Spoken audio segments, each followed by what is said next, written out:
right, for our next card, we're going to do some embossing on cardstock using the same leaf stamps, but we're going to do it two different ways. So the first way we're going to do it is with opaque metallic embossing powder. So I have my stamp here. I'm using Versamark ink. It's a nice sticky ink, and that will help the embossing powder stick to the image while we are melting it with a heat gun. So I'm making sure that I have this covered really nicely. And once again, I've put it on some white cardstock just so I can see where I'm stamping.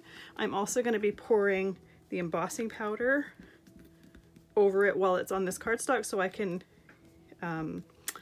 take any excess and put it back in the container.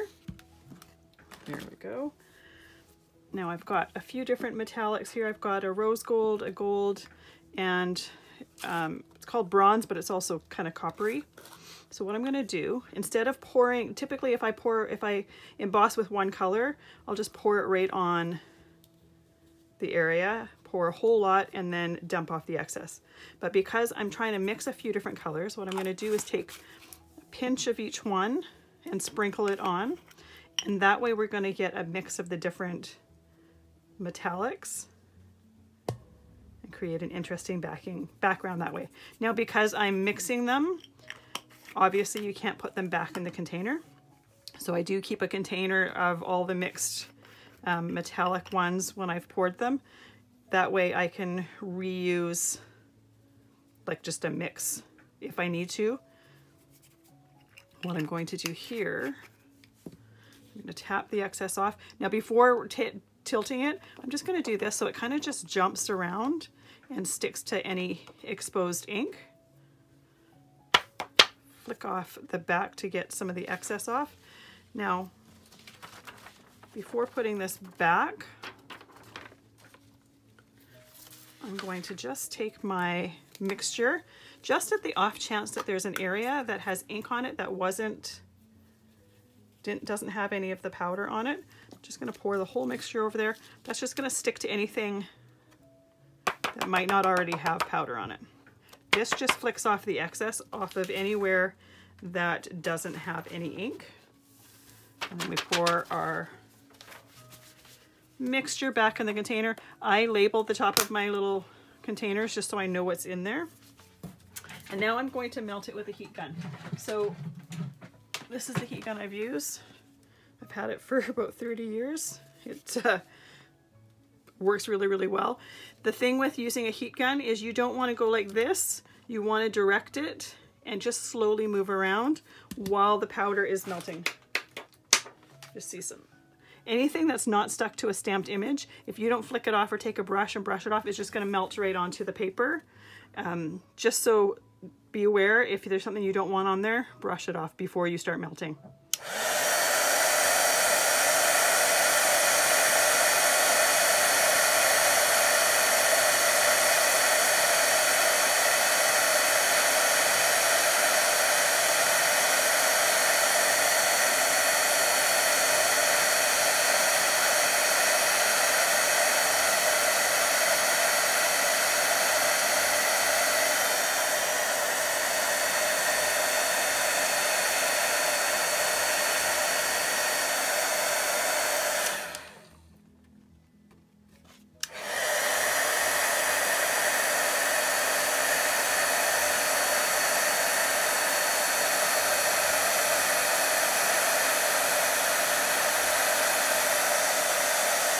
So often when you heat emboss, the paper starts to warp. To even that out, I'll put some heat on the bottom as well. It's not going to completely eliminate it, but I do find it takes some of the excess warpage out. But once you glue this down to your card front, that's going to go away. So there we have our mixed metals there. This would also work on any color cardstock. The metallic embossing powder is opaque, so it's going to work on any type of cardstock no matter what. Next one we're going to do is this one here. So this one we're going to do on a light colored cardstock. I know it looks like it's on dark, but it's not. We'll show you how we do that. Now, I'm using Embossing Glazes for this. Embossing Glaze is a transparent embossing powder. So if I were to have, say, a printed paper and to stamp and emboss with the glaze over top, you would see that print through the embossing powder. It would still be tinted the color of whatever glaze you use, but you'd still see that print underneath there. So there's some fun things that you can do with it that way. So my paper is obviously not printed. It's just a solid piece of cardstock. We're going to do a very similar technique to what we just did with the metallic embossing powder, but we're going to do it with the glazes, and then we're going to make our cardstock have a dark background once we're done. So it's basically the ink that we're using afterwards is going to be resisted by the embossing that we're creating right now. And you don't have to make your background dark after putting your powder on there. You could keep it light if you wanted. All right, so same process. Doesn't matter what color you go first. You're just gonna go one at a time, take a pinch of each of the colors and sprinkle it as if you're sprinkling sugar or salt in your cooking. Wipe off your fingers between time. We don't wanna get different colors within the different jars. And I've just chosen some fall colors for this. If you chose, like if you had stamps that were, say, winter foliage or whatever, choose whatever colors are appropriate for the stamps that you have.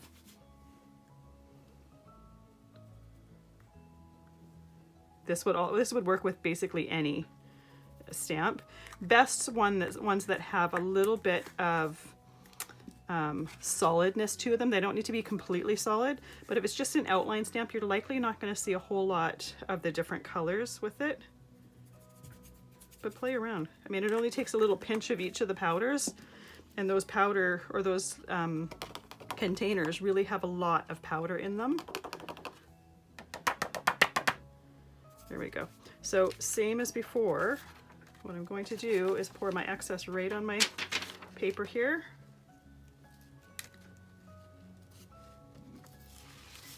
Pick up the paper, and I think you can also do it this way here. I'm gonna say I think there's an area of my stamped image there that didn't get any powder on it. I also keep a mixed embossing glaze one here. This one has got more than these colors in it, so we might get a little bit of other stuff in there, but it's just to fill in any areas of exposed ink that don't have any powder. All right, this powder can go right into the container again.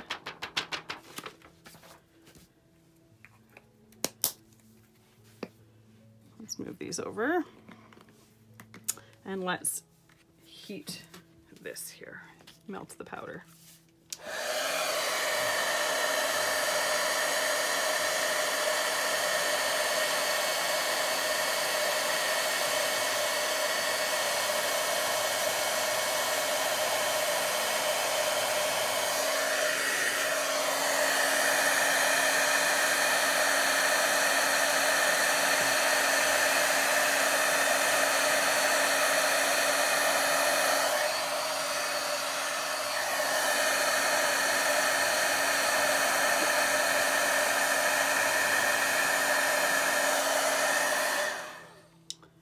Flip the cardstock around. Make sure that when you're doing your embossing, you're using your heat gun away from your hands. It does get quite hot.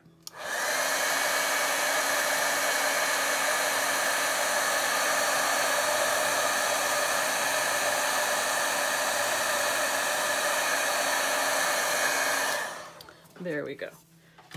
So just tilt it in the light. Anything that's not melted will not be shiny in the light. I'm just going to check this part here because